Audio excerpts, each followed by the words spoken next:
Beans, y'all. Sandra the Fire, aka the Gorilla Poet Laureate, aka the Hoodie God, aka Spitting Quarantino, aka I wear my sunglasses at night indoors because my eyes are as sensitive as my heart is, y'all. And we are back with another episode of the internet's favorite community health live stream. It is episode 42, and this episode is all about kids. With vaccines now available for children ages 5 to 11, what are the concerns facing parents as they make the decision to get their kids the shot or not?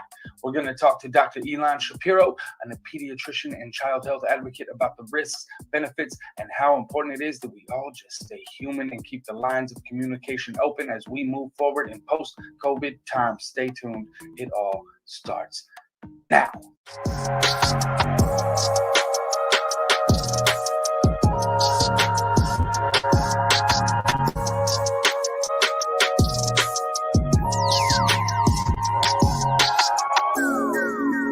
But we've been doing this show for over a year now, and we know that last year we saw a huge surge in COVID numbers during the winter months in that Halloween to Christmas window.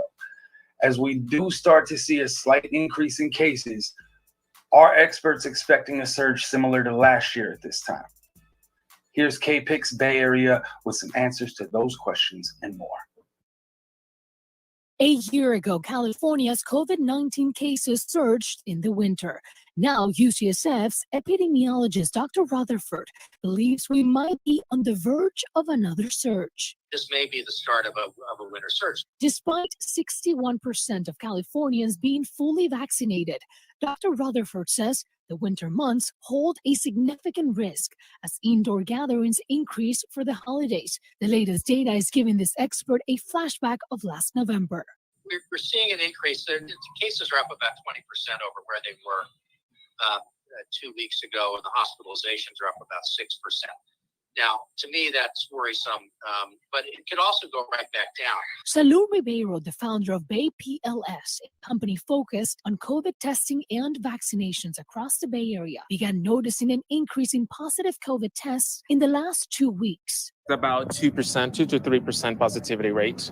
When was the last time you noticed an increase like this one? Similar last year at the same time. So we're seeing a trend. I've seen the map of the COVID testing from last year to this year. There are several factors that could mitigate a winter surge: booster shots and an increase in testing.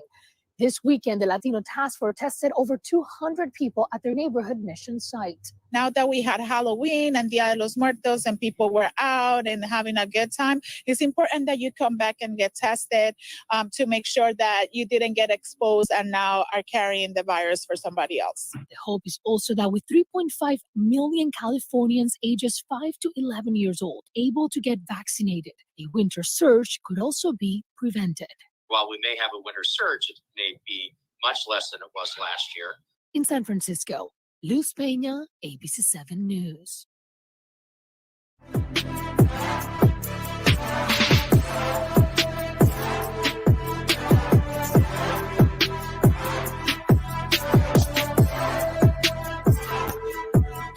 A lot of us still have questions about the vaccines, especially when it comes to children. With the fast turnaround time and FDA approval, there are definitely reasons to have questions. How long will the vaccine last? Is this going to be something the children have to get every year? We know science is a process. Stanford epidemiologist and infectious disease expert Ivan Maldonado just put out this video breaking down some of the biggest questions around vaccines for children right now. As of the middle of September of 2021, we've seen over 5.5 million children develop COVID infection, with over 20,000 hospitalizations and around 500 to 1,000 deaths in children. If you look at that as a cause of death in children under 18, COVID-19 is in the top 10 causes of death of children. My name is Ivan Maldonado, and I'm a professor of global health and infectious diseases. I'm a pediatric infectious disease epidemiologist, and I have spent my career working on vaccines for children in the US and in other countries. Normally, any vaccine takes between 3 and 5 years, and sometimes longer, to be studied in non-clinical studies and then studied in patients and human beings. and then really the data reviewed and approved. So it can actually take quite long. Now, these vaccines against COVID, the 3 vaccines that are used in the United States, were available in December of 2020. That means just under a year after the virus itself was discovered. So that was very rapid, but it was done very safely. And the reason it was done so quickly was because we had existing technology to roll out these vaccines, and because large efforts were made to really enroll large numbers of people around the world. We know that it took that long just to get to the adults. And then we needed to spend much more time looking at the dosing for children, because the doses of vaccines given to adults may not always match the same dose that needs to be given in kids.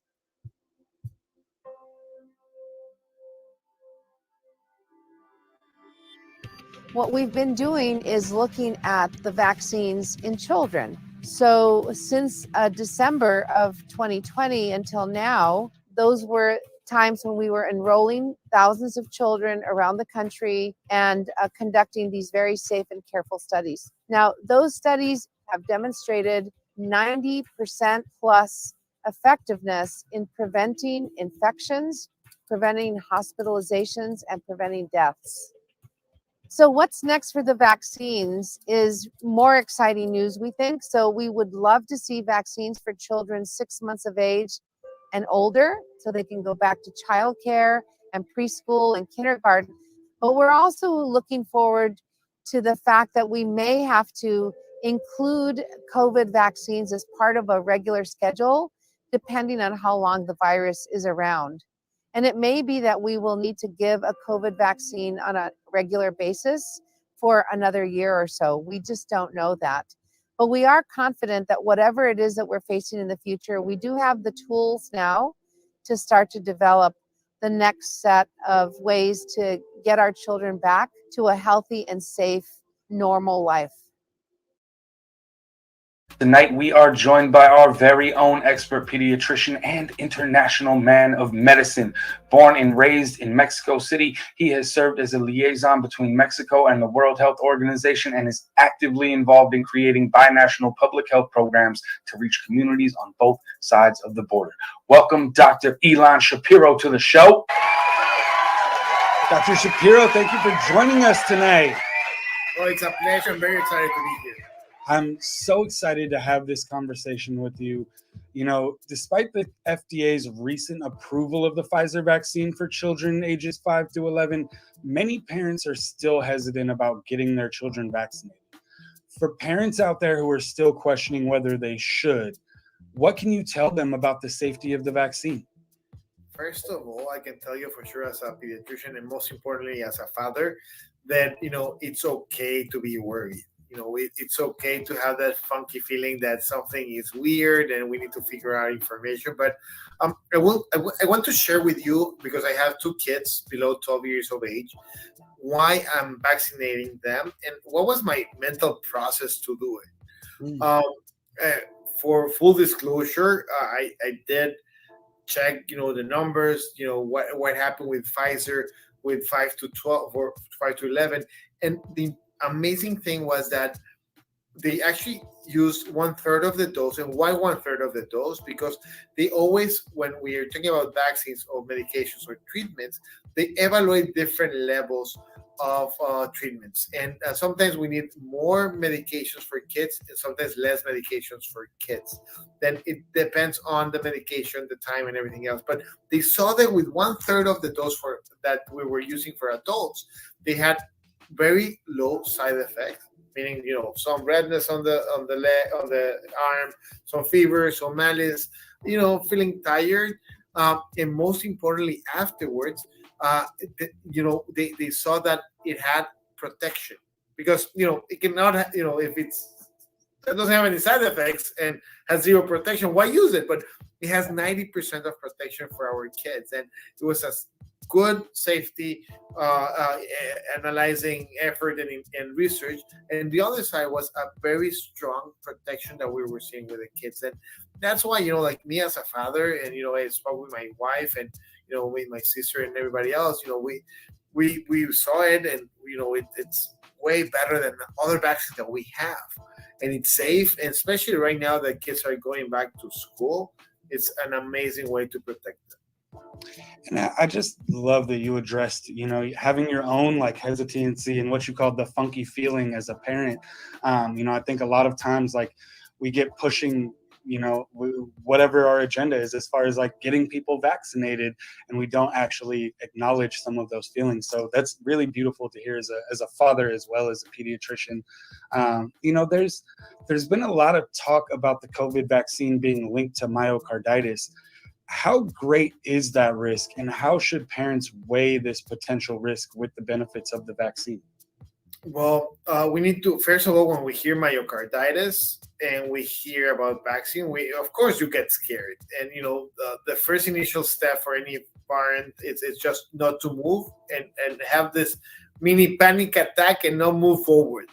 And that's not the best way to protect our kids. We need, when you're being chased by a lion or you're swimming and you have a white shark behind you, you need that fear to move faster and not to just sink to the bottom of the sea. And we need to use that power to start conversations. And one of the things that we need to be seeing right now is how we can put everything together.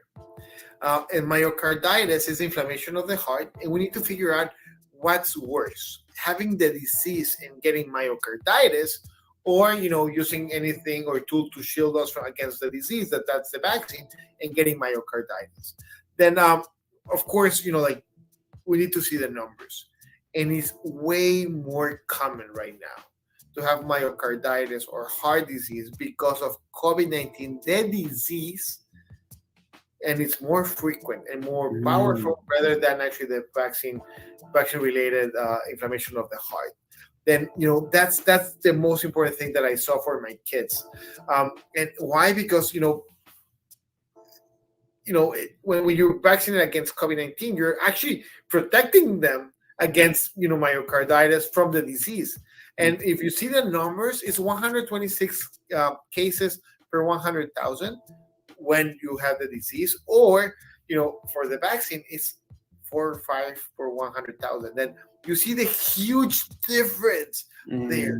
Then we do a lot of things in life, and we need to measure what we want to see. Then we need to put the feelings that are extremely important and also the evidence in front of us. Then for me, the having, and I give this example a lot, that it's kind of a seatbelt. You prefer to have a seatbelt when you have an accident, right? All of us want. It will make you survive. It will make you actually talk to other persons, and yes, you will be sore. You have like your neck and stuff like that, and yes, you still have the pain from feeling of COVID-19, but you will survive. Then having that seatbelt, that vaccine against COVID-19 makes a whole difference. Then it's and the other example that is quite interesting is way more common to be hit by a thunder than getting all this, the myocarditis. And that actually people go, oh, but I have never seen someone get hit or strike, or I haven't. Right. Yeah, and that's the other one that it's real, and you can see the difference of feelings and reality. So there's a lot of folks who believe that the COVID vaccine is not necessary for children because COVID is deadlier amongst adults than children. Despite this, why is it still important for children to receive this vaccine? It's completely true that it's deadlier in adults than children. Nobody can actually change that. And we don't want it to change. That's the truth. As a father and as a pediatrician, we don't want to have as many mortality rates as we had with adults. But we need to say a couple of things. One, that a lot of that feeling comes before 4th of July, when we were not seeing a lot of cases with kids where the kids were inside home, they were not going to school, the parents were not moving that much. But right now, after 4th of July, we started seeing a spike to the point that in past weeks, we have had almost 1 million new cases of COVID-19 in kids. we have never seen so many cases in such a small period of time, to the point that almost 1/5 of the entire caseload of pediatric patients that we have seen in the pandemic have been in the past 6 weeks. That's huge, huge. And not only that, we have, at the moment that the cases were rising, we started to see how kids were ending up on hospitals and in intensive care units. Then this is not just a cold, like a lot of people were saying, oh, don't worry, it's just a cold. That there was a feeling before. Right now, with the numbers that we have today, that's changing. And also, yes, thanks God, the majority of kids actually, yes, they do fine. But from every 10 kids, 1 or 2 kids will have something that is called prolonged COVID. That means that they will have headaches, arrhythmias, problems with the skin, alopecia. That's when actually the hair falls down. They will have like problems with taste, smell, and other stuff. And we do not know how it will be resolving. The same way that it's happening with long haulers with adults. Same thing that's happening with kids. And also the weird thing that these weird syndromes that we're having, inflammatory syndromes after surviving COVID-19, then this is not a mild case of anything. Then imagine that you go like, well, my kid will be fine, whatever. But the virus actually understands that the only place that they can actually procreate and create more virus is the humans. The only place. Then if we leave doors open, this virus will start jumping from one side to another and another and another and another. And the more jumps it does, it can, of course, kill people, get people sick, and whatever, but also can mutate. Right now, here in the US, we have a couple of vaccines that are working, and we're doing good compared to a lot of countries. We're doing good because of the vaccines that we have here. But if we leave the door open, our kids will be with other kids. Virus can jump, maybe more or less, but it doesn't matter. It can jump. Then, you can give it to the teacher, you can give it to grandma, and you can give it to the newborn, and you can start having other issues. And it's not just, yes, it's for our kids, but it's for our society and our human race. Then that's part of the conversation that we need to be having, all of us as parents. And like you mentioned it a couple times about having the conversation, right? And you seem like someone to come to for how to have that conversation. As a vaccine advocate and pediatrician, you've got all this experience in talking to communities about the importance of vaccination. What strategies have you found helpful in dispelling vaccine misinformation within the community? The most important thing is that the majority of us, we want to protect our family, period. The majority of us would do absolutely everything for them. And we want, I truly believe that someone, when they don't get enough information or they're afraid or a lot of other things, there's no conversation. And the first thing that we need to figure out is that it's not that I'm pro-vaxxer or anti-vaxxer. We're humans. And we need to start talking again like humans. And when I start talking about vaccines, I give the example a lot of the times that I'm a waiter. I'm coming here as a waiter, and I want to show you the menu. There will be things on the menu that you probably will not like, or things that you will like, but I will tell you, you know what? Skip that one today. That fish it's not good for you, or stuff like that. And when you start creating that conversation, and you give the feelings aside, and you put what they have lived, and and what's the feeling, and why, and what's the meaning for them of the vaccine of COVID-19 and everything that it's happening. Because the truth of the matter is that we know that the virus exists, it's killing people, and it's hurting a lot of people. The question is all the stories that we create around it that are hurting us. Then it went from a medical problem, a public health problem, to something weird that we have like stories and fighting and you are this, no. Then making sure that we're all on the same level to have a conversation. And it's okay that if they don't appreciate something or I don't appreciate something, that's perfectly fine. The thing is that we need to start talking again. And when you create those bridges, and they have shown me a lot of information regarding things that they have seen in social media and in their feeds. the grandma from Guatemala sending them whatever, then you start understanding where we are and start conversations. That I have heard tons of interesting things and I have seen tons of interesting videos, but I start showing them, what's evidence-based, what's scientifically based, and how are we moving forward to protect the community in a way that, well, yes, there's a lot of things about medicine that have been weird. Yes, we know that. It's stories, same thing happened with nuclear energy. We have done weird stuff with a lot of things. But right now, with the information that we have, that it's evidence-based, that we know that it is saving lives. And, right now, the half of humanity has had at least one vaccine. We're moving forward with this vaccine to help us and diminish all the suffering that we have had. Then, that's the most important thing, the conversation part of it. And I could not agree more about just being human, and really having that understanding that everybody loves their family. Everybody thinks they're doing the best for their family and wants to do the best for their family, regardless of what they're doing, right? Like, it's beautiful. So I don't want to, you do a lot of other things outside of this COVID vaccine. So I want to make sure that we talk to you about that, because you have worked tirelessly to improve Latinx health outcomes, from serving as a liaison between Mexico and the World Health Organization, working as the medical director of health education and wellness at Altamed. You do a lot.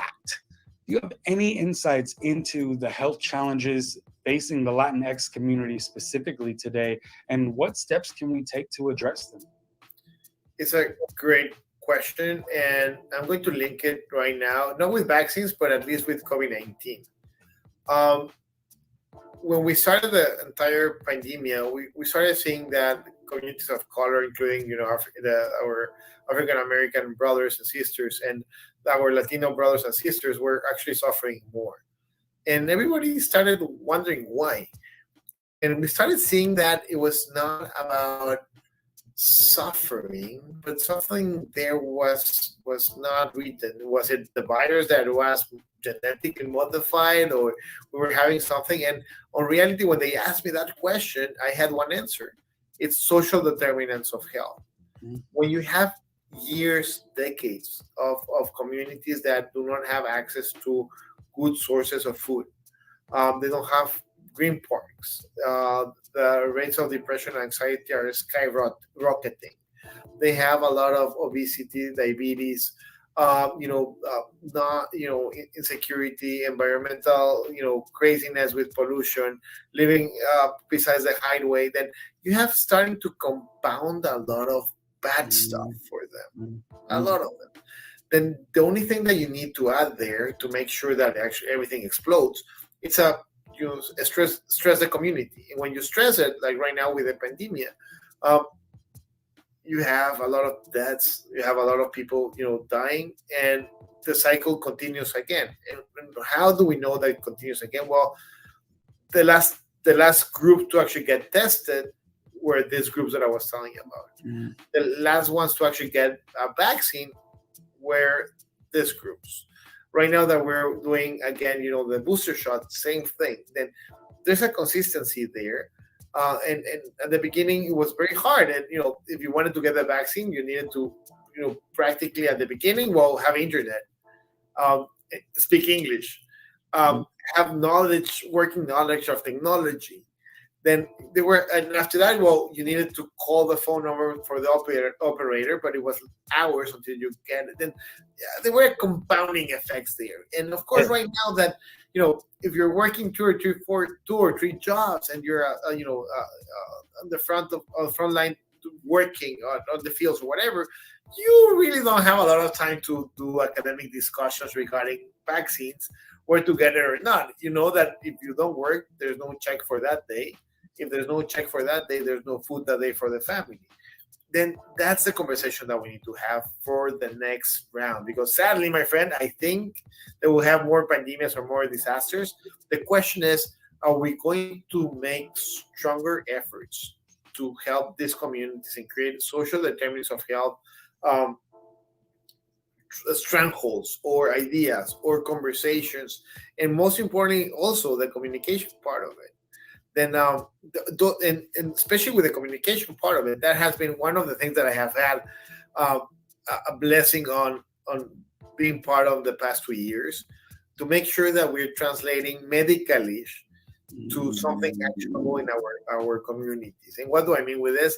You hear blah blah blah here, but if you're working and on the fields or running from one side to another and between jobs, you need good information, not to convince you, because it's not about convincing, but to make sure that you're doing the correct thing for your family, or at least you have enough information to decide. In some of the communities, we just don't have that conversation, and that's what I'm trying to do. Absolutely, and thank you for all that you're working out there to do. I have one last question for you, and it is the question that I ask every guest who's ever come on this show, because we hunt joy around here. Where are you finding your joy today? Oh, I have a couple of secrets to share with you. Yes. My rock and most important generator of positive energy is my family.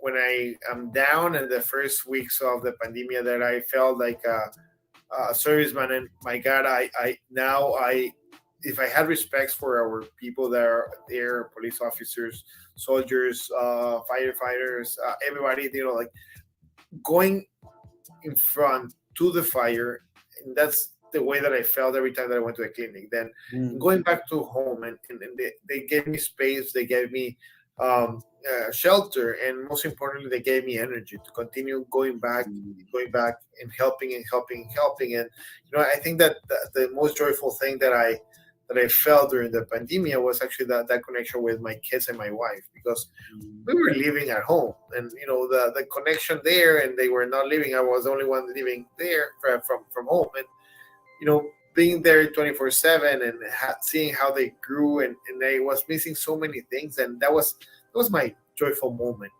Also, I discovered that meditation, it's actually awesome, and barbecuing. Yes. Oh, I love a good combination of meditation and barbecue. These cannot be beaten together, y'all, when you combine these two things. Dr. Shapiro just gave you the answer to life.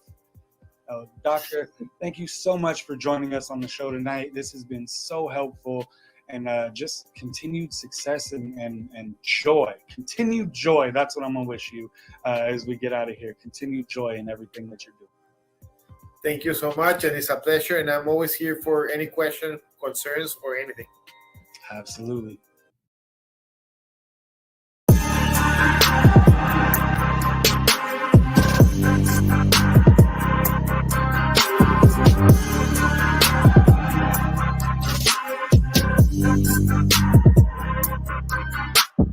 So Merck has a new COVID pill that looks really promising. Let's take a little closer look at how it works, and hopefully we're one step closer to methods that keep everyone safe.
that brings us to the end of another episode of the internet's favorite community health live stream. We want to thank y'all for watching, and I want to give a special shout out to Allison and the rest of the team that makes this show possible. Y'all are the wind beneath my wings and the extra avocado on my super burrito. We will see you in 2 weeks, Wednesday night at 9. And you know, like we always do at this time, health is wealth. Get your bag.